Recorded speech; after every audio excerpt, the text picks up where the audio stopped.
Hi guys, welcome back to the channel. I wanted to talk about urban wildlife in this video because I think it's a great way to get into wildlife photography. Now, I've not been able to get out and shoot many on-location videos for the last few weeks because I've been really busy with my own business, running my own business, and also it's been so wet in the UK. We've had so much rain.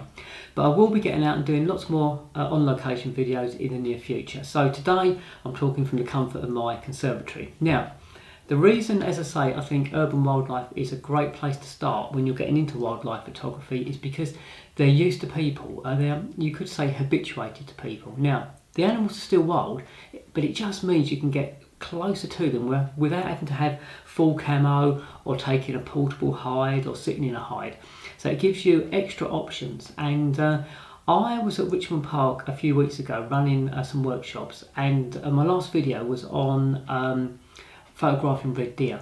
But during those few days, I also spent some time down by the main lake, which is near the Pen Pond car park.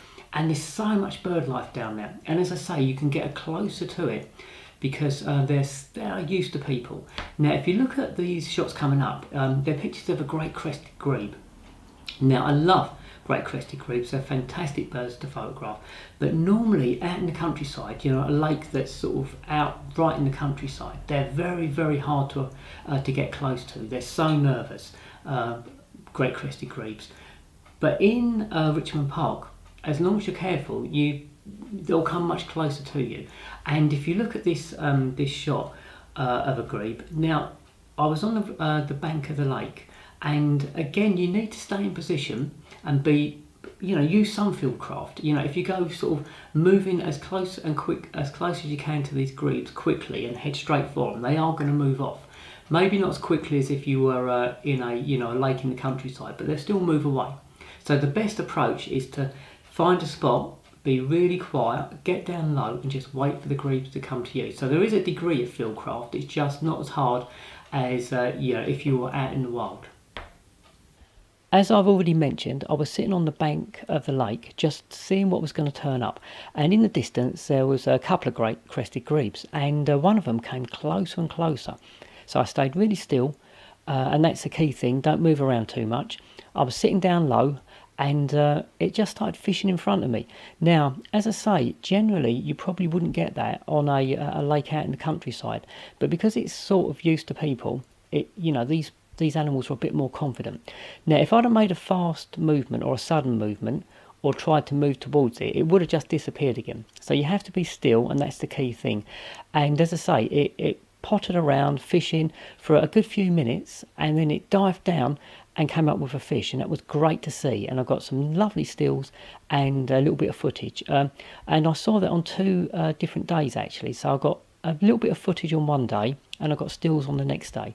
My shutter speed for the stills varied between a thousandth of a second to 2,000th of a second. The ISO was on ISO 800. And again, the aperture varied from f5.6 wide open, depending on the light levels, to f7.1. Now, if I can get it to 7.1, it will make the picture a little bit sharper. It doesn't give you any extra depth of field, really. It's minimal, but the picture will be just a little bit sharper. So that's what I did. And the reason I had it on between 1,000 and 2,000th of a second was because there might have been birds flying as well, and I wanted to have a fast enough shutter speed to capture that motion. If I was just doing the grebe as it was fishing around, I could have probably shot it at a 500th of a second. So again, it's urban wildlife gives you so many opportunities for photography. I finished photographing the great crested grebes, and then I thought I'd move around the lake to an area where there's often little egrets feeding. So I moved right the way round. I got down low again, settled down and kept really still, and a couple of little egrets did move closer to me. So again, it's that patience that you need with wildlife photography. Wait for the wildlife to come to you rather than you try and move to it. So I got some lovely footage, a little bit of footage, some nice stills of a couple of little egrets. They flew off, and another little egret moved down, and I got a couple of shots of that. And then shortly after that, a heron flew in, and I love herons, they're fantastic water birds, but this heron was not too happy with the little egret. I'm guessing it was feeding in its spot. So the heron chased the little egret off, and literally seconds later the heron flew off. And you often think, they spend all this energy chasing off other species of animals so that they can feed in that spot, and then they fly off straight away without doing any fishing at all. It seems like a bit of a waste of energy, really, but it was a great moment to watch, and as I say, I've got some nice pictures, and I've got a little bit of footage as well. The last urban wildlife that I photographed were parakeets, and I love parakeets. Now, some people don't like them because they're an invasive species, so they're not indigenous to this country, but I think they're great. They add a lovely bit of colour on a dull winter's day. That bright green plumage as it flashes past you. They're really noisy, squawking, and I think they've got lots of character. And I think hopefully they've found their own little niche in the woodlands, and they're not causing too much damage to other species, UK species of birds. Now, they do eat seeds and fruit, but they'll also take pretty much anything really, from leftovers to even little pieces of meat. So they're quite adaptable birds. So yeah, hopefully they've got their own little niche really. They're not massive. They're around about 38 centimetres or so high, up to 42 centimetres, and the wingspan's about 42 to 48 centimetres across. So they're reasonably small birds, probably about the size of perhaps a starling or a blackbird. And as I say, they've found their own little niche in this country, and there are some lovely stories about how they originally came to the UK. One is apparently Jimi Hendrix released a couple of birds in the 60s, and they've all come from that pair of birds. Another story is they escaped from the set of The African Queen. I think that was made in the 50s, but probably they've been around for longer than that, and they've escaped from various collections. But they've adapted well. Now, you see parakeets in tropical areas, and the UK, especially in the winter, is cold and damp.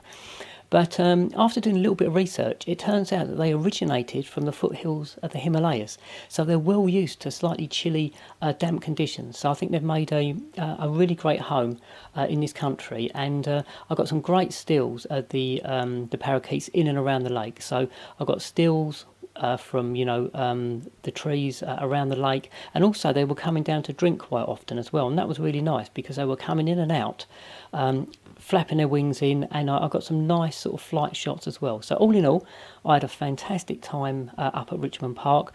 It's an oasis of wildlife in quite an urban area, West London. So don't rule out photographing urban wildlife is my advice. You can get some great animal behaviour. You can watch the animals for longer than you will be able to probably in the wild, and you've got more chance to hone your photography skills as well. So I think urban wildlife photography, urban bird photography is a great way to start as a photographer in the wildlife area. I hope you've enjoyed this video, and as always, if you have enjoyed it and you haven't already subscribed to my channel, if you can consider subscribing, that would be great. The more the merrier. And if you have enjoyed the video, if you can give it a thumbs up, a like, that always helps my channel, so that would be brilliant. And last but not least, if you've got any great spots that you've enjoyed some urban wildlife photography in, let me know in the comment section below. It's always good to hear what everyone's up to, and it's also always great to find out new locations as well. So yeah, just drop them in the comments below. So thanks for watching, guys. I hope you enjoyed it, and I'll speak to you on the next video. So bye for now.